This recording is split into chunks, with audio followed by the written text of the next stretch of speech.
Hi, this is my user interface view of my pre-calculus game. Okay, this user interface have three buttons. The first button is the start button, which proceed to the game view, but I'm not compile it yet, and I will show you later the level game that I've made.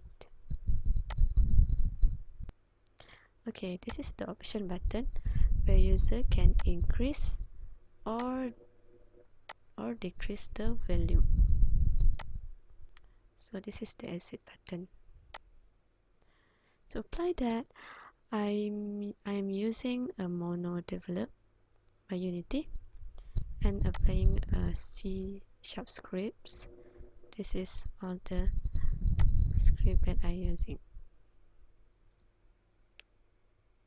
Okay, next, this is the select level view.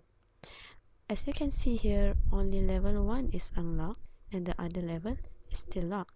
And as I click on the level 1, it will proceed to the question of the level 1, and user can choose any one of the answers. Okay, to make that, I apply a C# script using monodevelop. Okay, this is all the code that I applied. Okay, that's all. Thank you.